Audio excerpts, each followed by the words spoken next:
Kingslayer community. Destruction. Destruction has happened in the realm. The power to destroy a thing is the absolute control over it. Frank Herbert. Dune. I watched a video yesterday while I was doing some ideation and reconnaissance, and this video came across my feed. How Pokemon TCG destroyed my small business, this video by Mike Martins. And there may be a tone of sarcasm or frustration with Mike, but it caught my attention. Good job. Congratulations. You had a great title. How the Pokemon TCG destroyed my small business. And I'm just thinking, like, this is the best time on earth for small businesses that carry Pokemon. Like, so how did it go so wrong for Mike? So watch the video, and I don't want to pile on to his circumstance here by necessarily highlighting all the things that I think he may or may not have done incorrectly. But I do want to let's assume this premise that like Pokemon is destroying the small business, and looking at there's so much engagement on this video. It's just great. Again, great title, great freaking video. Great video, Mike.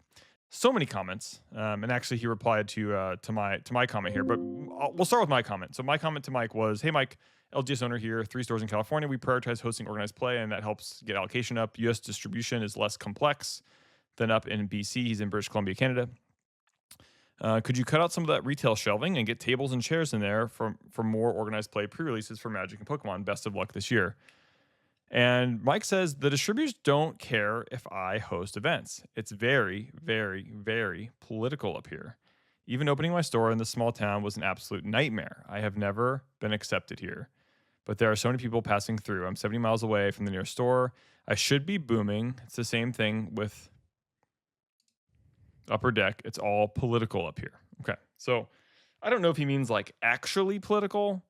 I do see that he kind of shares his personal politics, and teach their own. Let's live under this premise that Pokemon is destroying, or so it's someone's fault. We need to blame somebody for potentially Mike's situation is that he's not getting enough allocation. So he mentions for like, I think he says from like 2019 to 2024, he got either little or none, and now he's getting a trickle of Pokemon. And then in the comments, people are blaming the different parties that are like involved, right? There's like there's a finite number of people that are engaged in this here. You got customers, and you've got like the brand manufacturer, right? So you've got Pokemon's over here. They're the brand.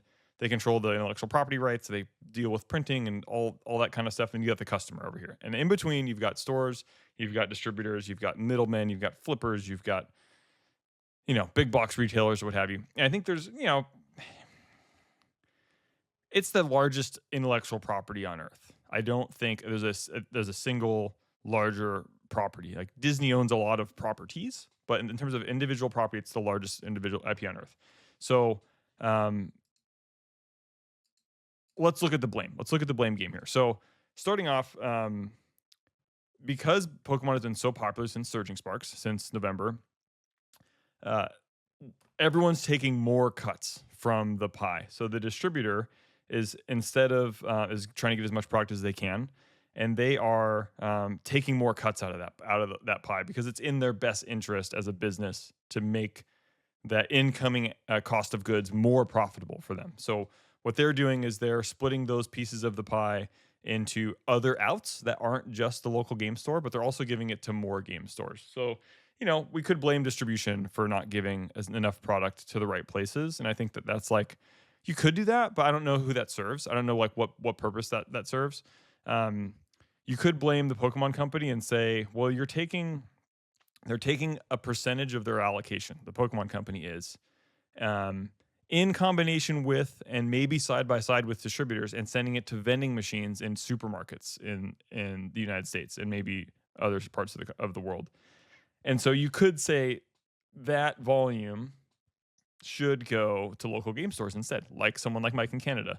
So, I think we could blame the vending machine decisions. But by and large, like in Mike's premises, Mike is saying here that distributors don't care about allocation, that's political. And I don't know how to dig into that specific circumstance to like solve that problem. But I'm going to probably assume that it's more, at least in my experience, owning a game store for 10 years and making 2 more of them and networking a lot and talking to a lot of people about the industry and organized play. And we've got a Discord with 5,000 members in it. I'm very connected to our community. We're pretty plugged in to organized play, distribution, and allocation. And I think maybe everyone's to blame here, but I think the game is just popular. So if the game is just popular and everyone wants more pieces and more allocation for themselves because it's more profitable for them, then like everyone in that scenario, like everyone's the bad guy. And I guess so we talked to distributors, we talked about this vending machine decisions. Let's talk about stores. The stores selling above MSRP. So there's stores, when stores make a decision on pricing, they have to decide, business owner, and I'll nominate myself as a business owner to answer this question, has to decide, who do I prioritize here? Who's the most important person in my life I need to prioritize when running my business? So I've got family and staff. And those are kind of hand in hand.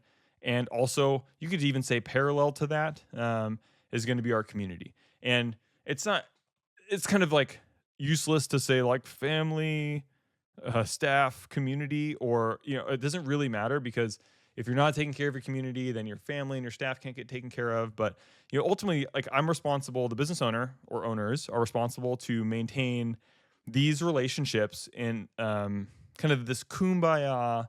Everyone needs to be happy and satisfied as best as possible for mutual benefit and mutual growth. So when a store decides on pricing, when they're deciding to price somewhere between cost, usually they don't sell below cost on purpose, but somewhere between cost and market price, usually don't sell above market price, because that would be kind of like, there's like those are like the polar opposites. Like, I guess there's free and infinite, but if we're talking like reality here, usually you're pricing somewhere between cost and market, and usually you're probably pricing somewhere between, for right now in Pokemon, the Pokemon craze, somewhere between MSRP and market. It's usually somewhere where like most stores are going to live right now. And obviously big box stores are going to sell at MSRP usually. And then local game stores that host events and invest more into communities and development can get away with charging something closer to market. And there's a spectrum, and there's like justification. And the closer you charge to market price, for a store, the more you risk the negative feedback from your community. And the community goes, "Hey, I think this is uncool. There's a tolerance limit. There's a tolerance threshold, a pain threshold here where we can accept this, but not that." And there's always going to be someone that's upset, and that's just going to happen. But there's some blame. You could blame the stores. You could blame everyone's favorite group is the scalper, right? And that's where you've got Jimmy and Tony and Bill and Jane, who are going in line to Target every single day and trying to get some product, and then they're going straight to Facebook Marketplace and they're selling that product.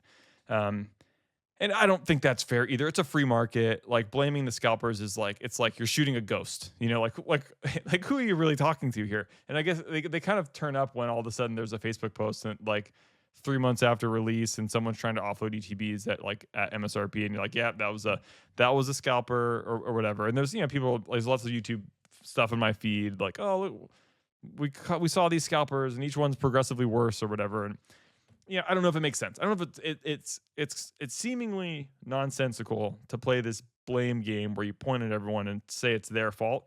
And I think maybe that's just like a thing we like to do in our culture is have this blame game.